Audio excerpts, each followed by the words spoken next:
দেখুন, দেখেই জিভে জল আসার মতো একটি কিন্তু রেসিপি নিয়ে আমি হাজির হয়ে গেছি। আজকে আমি বানিয়েছি স্পেশাল চিংড়ির কারি। তো পুরোটা কিন্তু দেখবেন, একেবারেই স্কিপ করবেন না। পুরোটা দেখলেই বুঝতে পারবেন আমি কিভাবে বানালাম। এখানে নিয়ে নিয়েছি আমি গলদা চিংড়ি, ছোট সাইজটা, আর দিয়ে দিলাম এখানে নুন হলুদ। নুন হলুদ দিয়ে মাখিয়ে আমি চিংড়ি মাছটাকে রেখে দিচ্ছি। খুব কিন্তু একদম যে ছোট তা কিন্তু না, মিডিয়ামের থেকে একটু ছোট হবে। কিছুগুলো আছে মিডিয়াম। তো এখানে আমি দিয়ে দিলাম সর্ষে, একটা মিহি পেস্ট বানাবো সর্ষে, পোস্ত আর কাঁচা লঙ্কা দিয়ে।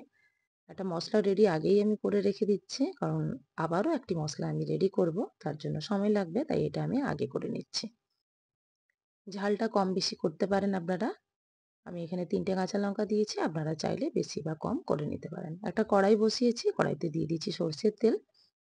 এখানে ৫ কোয়া আমি বড় সাইজের রসুন দিয়েছি, আর মাঝারির থেকে একটু বড় সাইজের দুটো পেঁয়াজকে ডুমো ডুমো করে কেটে এখানে ভাজতে দিয়ে দিলাম। একটু বেশ লালচে করে ভাজা হয়ে গেছে। এখন আমি দিয়ে দেব টমেটো, একটা বড় সাইজের টমেটোর অর্ধেকটা আমি দিলাম ৪ টুকরো করে। সেটাকেও আমি একটু লাল করে ভেজে নেব। ভাজা হয়ে গেছে, এখন কিন্তু আমি এটা তুলে রেখে দিচ্ছি ঠান্ডা করার জন্য। ঠান্ডা করে এটা একটা মিহি আমি পেস্ট বানাবো। আবারও কড়াই তেল দিয়ে আমি দিয়ে দিলাম মাছগুলো। মাছগুলো আমি হালকা করে ভাজবো, খুব মানে কড়া করে ভাজবো না। এমনিতেই চিংড়ি মাছ কিন্তু বেশি কড়া করে ভাজলে ভালো লাগে না।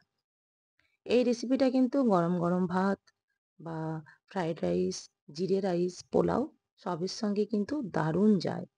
তো দেখুন, কথা বলতে বলতে মাছগুলো কিন্তু আমার ভাজা হয়ে গেছে। এখন আমি কিন্তু তুলে রেখে দিচ্ছি। বড় মাছ বা ছোট যেকোনো মাছ দিয়ে রান্না করলেই কিন্তু এই চিংড়ি মাছের মানে রেসিপিটা দুর্দান্ত হয়। তো দিয়ে দিলাম আমি সরষের তেল, ফোড়নে দিলাম গোটা জিরে। আমি যে টমেটো, পেঁয়াজ আর রসুনের যে মিহি পেস্ট করে রেখেছিলাম ভেজে, সেটা আমি দিয়ে দিলাম। এইভাবে একবার হলেও আপনারা ট্রাই করবেন। অসম্ভব সুন্দর হয়, কেউ বুঝতেই পারবে না এটা কিভাবে বানানো হয়েছে। চট করে ধরতেই পারবে না। দারুণ টেস্টি হয়। মশলাটা একটু কষিয়ে নিলাম, তারপরে দিয়ে দিলাম হলুদ, আর দিয়ে দিলাম এখানে লাল লঙ্কার গুঁড়ো 1/2 চামচ। এটাকেও আমি একটু ভালো করে কষিয়ে নিচ্ছি। এখন আমি দিয়ে দিলাম এখানে যে মশলাটা আমি রেডি করে রেখেছিলাম, পোস্ত, সর্ষে আর কাঁচা লঙ্কা, সেই পেস্টটা আমি দিয়ে দিলাম। এটাকেও আমি ভালো করে একটু কষিয়ে নেব। এখন আমি দিয়ে দেবো স্বাদ মতো নুন। নুনটা দিয়ে আবার একটু নাড়াচাড়া করে আমি অল্প জল দিয়ে আবারও একটা মানে কষাবো মশলাটাকে। ভালো করে কষাতেই হবে মশলা। মশলা না কষালে সত্যি কোনো রান্নাই ভালো হয় না। আর এই রান্নাটা তো পুরো কষা মশলার উপরেই ডিপেন্ড করছে। কারণ মানে শেষ পর্যায়ে বিশেষ কিছু আরও যে অ্যাড করব তা না। যা হবে এখনই হয়ে যাবে। আর বুঝতেই পারছেন চিংড়ি মাছ রান্না করতে কিন্তু খুব বেশি সময় লাগে না। দেখুন, এখন কিন্তু গ্রেভির জন্য জল দিয়ে দিলাম। গ্রেভিটা ফুটে গেছে, এখন দিয়ে দিলাম ভেজে রাখা চিংড়ি মাছগুলো।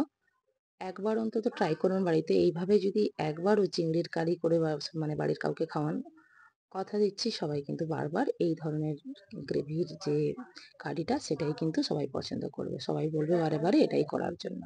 দিয়ে দিলাম কেটে রাখা কাঁচা লঙ্কা। দেখুন রেডি হয়ে গেছে, শুকিয়ে গেছে। দুর্দান্ত একটি রেসিপি, অবশ্যই ট্রাই করবেন। ভালো লাগলে লাইক, কমেন্ট, শেয়ার করুন, পাশে থাকবেন।